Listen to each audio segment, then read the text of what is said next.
ces libertés de réunion et de manifestation permettent, souvent ce que l'on dit, une expression collective dans une société. Ces libertés sont consubstantielles à la démocratie, bien sûr à condition qu'elles s'exercent sans violence, sans débordement, préjudiciable, là encore, au fonctionnement de la démocratie, préjudiciable à l'ordre public. La liberté de réunion, elle est ancienne, elle n'est pas directement inscrite dans la Déclaration des droits de l'homme et du citoyen en ce qui concerne la France. Ce régime juridique plutôt libéral apparaît dans une loi de 1881. Les réunions publiques sont libres, elles ont lieu sans autorisation préalable et elles sont dans un régime juridique très libéral, bien sûr. Une jurisprudence très ancienne mais très notable, qui est la jurisprudence Benjamin, jurisprudence ancienne du Conseil d'État. Ça portait sur une réunion sur deux acteurs comiques, Courteline et Sacha Guitry, sur la question est-ce qu'on peut interdire ou pas une réunion, une conférence sur ces thématiques. Et le Conseil d'État a rappelé l'importance de la liberté de réunion, sauf si l'ordre public risque d'être troublé. Il faut bien sûr empêcher que l'ordre public soit troublé.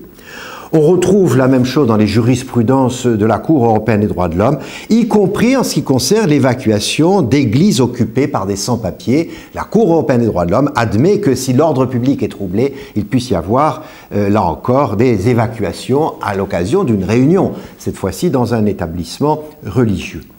Donc la liberté de réunion, elle est très largement reconnue dans les textes internationaux, la Déclaration universelle des droits de l'homme, la Charte des droits fondamentaux de l'Union européenne, la Convention européenne des droits de l'homme, tous ces textes reconnaissent la liberté de réunion, elle est essentielle et le Conseil d'État régulièrement rappelle ce principe de la liberté de réunion, à condition bien évidemment que les choses se déroulent de manière paisible dans un cadre qui ne trouble pas ni la sécurité publique, ni l'ordre public, bien évidemment. L'atmosphère sécuritaire peut aboutir à d'autres choses, je l'évoquerai ensuite. La liberté de manifestation sur la voie publique, cette liberté de manifestation sur la voie publique, elle est là aussi reconnue, mais elle est plus encadrée.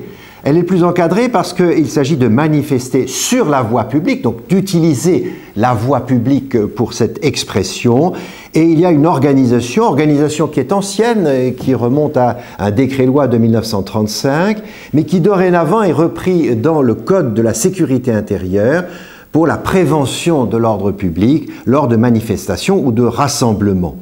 Alors, sur ce registre-là, une manifestation sur la voie publique suppose une déclaration en mairie ou déclaration à la préfecture de police si on se retrouve à Paris sur cela, ce qui permet aux autorités de police de connaître les noms, les prénoms, les domiciles des organisateurs de la manifestation pour qu'il puisse y avoir des responsables qui soient bien évidemment observés à cette occasion, faire connaître le but de la manifestation, le lieu, la date, l'heure, l'itinéraire de la manifestation est tout à fait essentiel. Là, il y a pour la liberté de manifestation un encadrement juridique.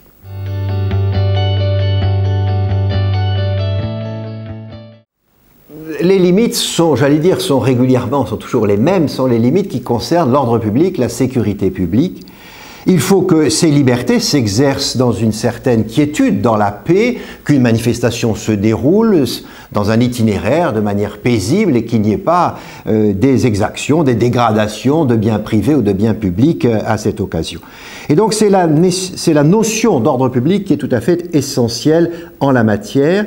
Et le Code de la sécurité intérieure prévoit en effet qu'il puisse y avoir des limites à beaucoup de choses lors d'une manifestation. Le préfet, par exemple, peut interdire que les manifestants transportent des objets pouvant constituer une arme, pouvant avoir des effets négatifs sur ce registre-là.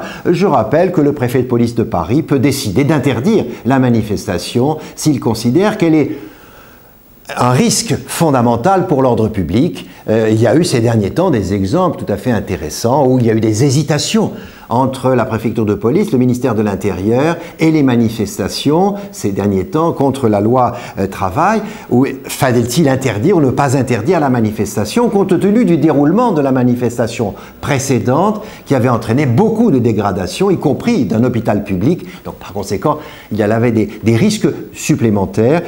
En définitive, la manifestation a été autorisée mais réduite dans sa proportion géographique pour qu'on puisse plus contrôler en quelque sorte son déroulement.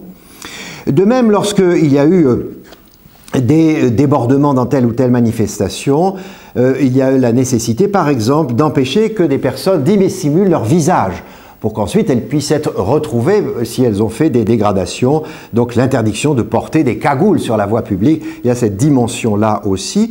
Et la Cour européenne des droits de l'homme admet qu'il y ait des contrôles en la matière sur ce registre.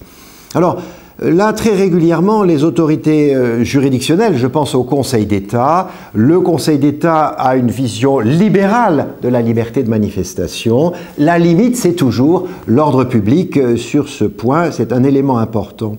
Alors, la responsabilité des dommages, d'ailleurs, je le rappelle aussi, et c'est important, et cette fois-ci, qui est passé, en quelque sorte, incombe à l'État et sous le contrôle du juge administratif. Il y a une dimension importante sur ce fait. L'État est responsable des dégâts qui sont occasionnés, avec ensuite la possibilité de se retourner contre les manifestants qui auraient été vus, en quelque sorte, faire des dégradations. Alors, les manifestations, pendant longtemps, on peut dire, ces dernières années, avaient un petit peu diminué en nombre. Il y en a eu quelques-unes autour des questions d'altermondialisation, autour des questions d'éducation, autour des questions de régime de retraite. Et là, on pourrait dire que les manifestations, la plus importante qui s'est déroulée à l'issue des attentats du 11 janvier de 2015, la plus grande manifestation, puisqu'elle aurait réuni 4 millions de personnes, et pas de doute sur les statistiques cette fois-ci, comme on en a régulièrement sur le nombre de manifestants. C'est la plus grande manifestation, et c'est vrai que la loi travail, ces derniers temps, a entraîné beaucoup de manifestations sur la voie publique, sur tout le territoire national.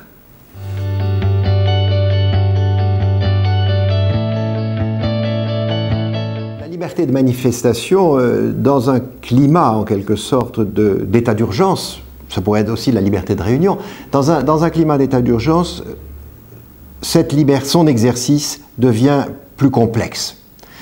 Devient plus complexe parce que c'est vrai que l'état d'urgence est un état qui nécessite un certain calme extérieur dans les rues des villes et qu'il ne puisse pas y avoir de risque pour la sécurité des personnes. Parce que lorsqu'on voit le déroulement des attentats, ces attentats qui sont montés en puissance de dévastation d'une certaine manière, entre ceux de janvier 2015 et ceux de novembre 2015. Au fond, ceux de janvier 2015 étaient circonscrits à tel endroit, si l'on peut dire, que ce soit le journal satirique ou que ce soit un supermarché.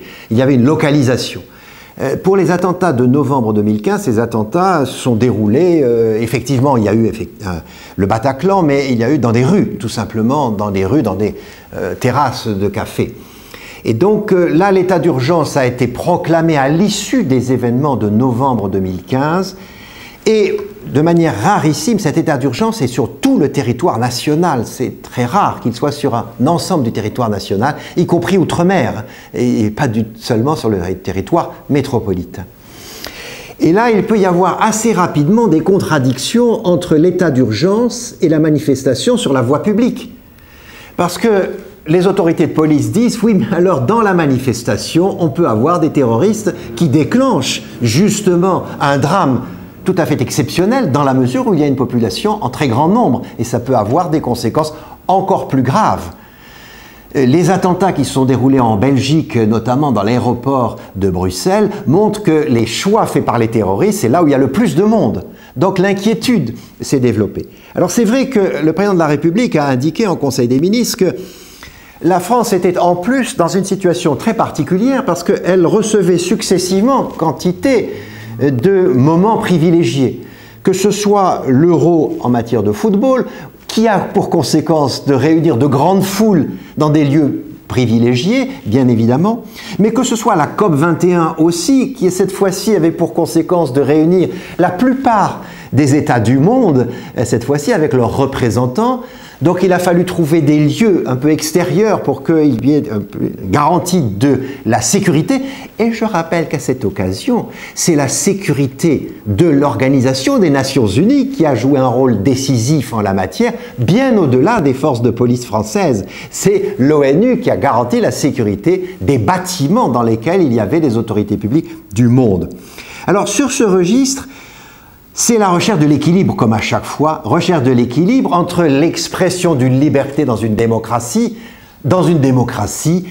la manifestation sur la voie publique est l'expression la plus complète de la démocratie, dans la mesure où le peuple se défile dans les rues pour s'opposer à telle ou telle disposition, en l'occurrence la loi travail. Loi travail qui est une préoccupation bien évidemment pour beaucoup de travailleurs, pour beaucoup de syndicalistes, mais aussi pour beaucoup de chômeurs, donc pour un ensemble d'une population qui voulait manifester son opposition. Comme certaines de ces manifestations liées à la loi El Khomri se sont pas très bien passées, notamment à Paris, avec des dégradations tout à fait impressionnantes, avec d'ailleurs des gens cagoulés, avec des gens disposant d'armes pour détruire, et on les voyait d'ailleurs de manière tout à fait nette à l'égard de forces de police manifester la volonté de détruire, voire même de tuer des agents de police. Et là, bien évidemment, ça ne pouvait qu'entraîner des réticences à l'autorisation de manifestation. Et on le voit bien sur cet exemple précis, les hésitations gouvernementales et administratives, autorisées ou ne pas autoriser, l'une des dernières manifestations en la matière. Pour la manifestation pour la COP 21, elle aurait dû se passer dans un climat d'une paix totale, puisqu'il s'agissait au fond de défendre la planète cette fois-ci pour des raisons environnementales. Il ne s'agit pas de détruire les biens publics ou les biens privés à cette occasion.